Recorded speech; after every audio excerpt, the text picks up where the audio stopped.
Last year, my uncle told me that I wouldn't last a month just eating pizza.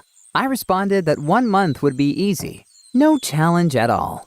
So he said, "Good, then let's make a bet. If you eat nothing but pizza for 6 months, I'll give you $10,000 in cash. But if you fail, you have to give me $10,000 instead."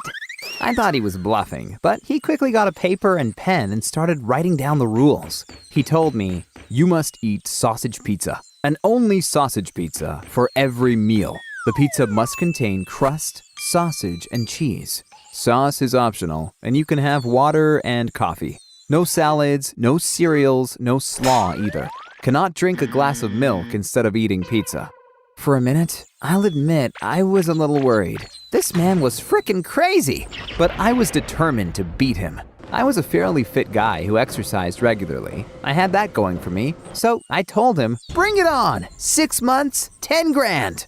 We shook on it while my girlfriend only shook her head and told us we were mad. The next morning, Uncle George showed up at my door and set up cameras in my kitchen, living room, and on the front porch. I wasn't worried. I said, "I love pizza. I'm not gonna cheat. I'll beat you fair and square." He gave me this evil smile. That morning, I went to the farmer's market with my girlfriend Jenny to get fresh cheese and sausage. Then I made a homemade pizza with whole grain flour and sent him a boomerang of me eating it. I like teasing him at every mealtime. Then after 2 weeks, I was out of whole grain pizza base. So I got 2 14-inch pizzas delivered from Domino's and ended up eating both in one meal. I realized that it tasted way better than my homemade healthy pizza. So I started getting pizza delivered every day. I was still working out, so I just burned it all at the gym. But Jenny was in med school, and she kept saying that all these carbohydrates and low-quality fat is gonna catch up to you. And sure enough, 2 months later, I put on my running shoes and noticed that they felt too tight. So I looked in the mirror and realized that I looked puffy too, kinda swollen. Jenny said, "That's water retention. The only way to fix it is to stop eating that crap." But after 2.5 months, water retention was the least of my worries. I woke up at night with severe acid reflux that burned my throat raw. I wheezed for hours, and Jenny threw a pillow at me and went to sleep on the couch. The next morning, Jenny made homemade pizza for me and said, "This bed is so stupid. Your Uncle George is an ass for doing this to you. Can you just stop this nonsense?" "No, I'm going to beat him, even if it costs me my health." It was clear that pizza was making me sick, so I decided to control my portions. But it was impossible to eat just one slice when there was a whole pizza in front of me. That's why Jenny told me, "I'm not going to sleep with you anymore if you keep doing this. You're gassy and fat, and I feel like I don't even know this person." Then at my sister's birthday party, I was so bloated I couldn't sit. I undid my jeans button and Jenny saw me. She looked disgusted. I was so embarrassed. But my digestive system was in distress, and around that time, I also completely stopped going to the gym. I just felt so heavy, tired, and miserable. Jenny said, "Drinking a lot of water will help with the bloat." So I drank 1.5 gallons of water every day, but it didn't help at all. When I, for once, finally got my bloated ass to the gym, I realized I couldn't do much anymore. When I went on the treadmill for 2 minutes, my lungs were on fire, and I had no energy. That afternoon, I decided I should go to a doctor. He told me, "Pizza is customizable. If you add enough vegetables to keep your nutrition levels in check, you could stay relatively healthy on pizza." I responded, "I know all that, but I'm not allowed to eat any veggies, because otherwise I'll lose this bet I made with my uncle. I'd lose $10,000. "Listen to me closely now. Your fat percentage and cholesterol is extremely high. This diet could give you a heart attack." But I wasn't stopping. I had to beat Uncle George, and I only had 2 months left anyway. But when I got home, my girlfriend Jenny told me, "You are getting fatter and fatter. It's disgusting." But I ignored her and ate 2 14-inch pizzas, while Jenny ate fresh salad and grilled fish. That night, she even slept on the far end of the bed and said, "I'm starting to hate you, you fat pig." And when I took my shirt off the next day, I noticed my muscles were atrophying.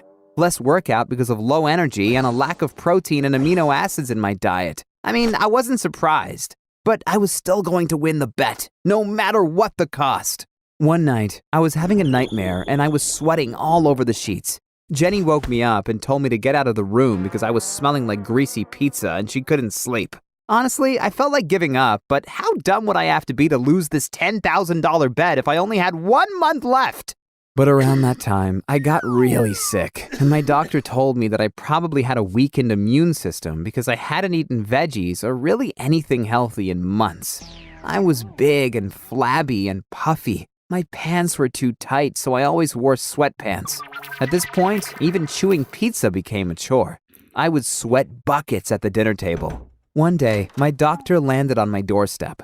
Apparently, Jenny had called him to draw my blood sample and run some labs. The results? I had a fatty liver, which is actually as disgusting as it sounds. I had literal fat deposits on my liver, which meant that toxins weren't getting filtered from my blood. Jenny said, "You could get a stroke right now, or a heart attack." And I responded, "But I want to win, and I only got 10 days left." One night, I snuck out of bed and ordered 2 large beef pepperoni pizzas with extra cheese. Then I sat in the bathroom and stuffed my face.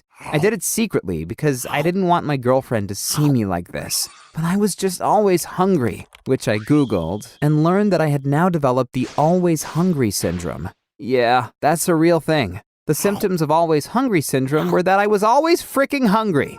After my pizza binge, I lay in bed depressed and breathless. But the insane amount of heartburn prevented me from sleeping comfortably. By the time I was 1 week away from my target, just looking at a pizza made me want to throw up. So I wasn't surprised when Uncle George showed up on the last day of the bet and said, "I brought sausage pizza!" It looked absolutely disgusting, but I ate that damn pizza anyway, and I won the bet! Uncle George handed me 10 grand in cash, but he didn't look upset about losing the bet, which made me think. I spent more than 3 grand on medical bills and visits to my doctor, so I didn't actually make that much money, and my health was ruined. The cherry on top was when Jenny packed her suitcase and said, "I'm leaving you. I wanted to do it earlier, but someone had to make sure you didn't die." Well, at least I won the bet. And currently I'm back to working out 3 days a week, and I'm doing the keto diet, which means almost no carbs. I guess only time will tell if any long-term illnesses manifest themselves. Also, I would never admit it to Uncle George, but the joy of eating pizza is completely sucked out of me. I'll never eat pizza again.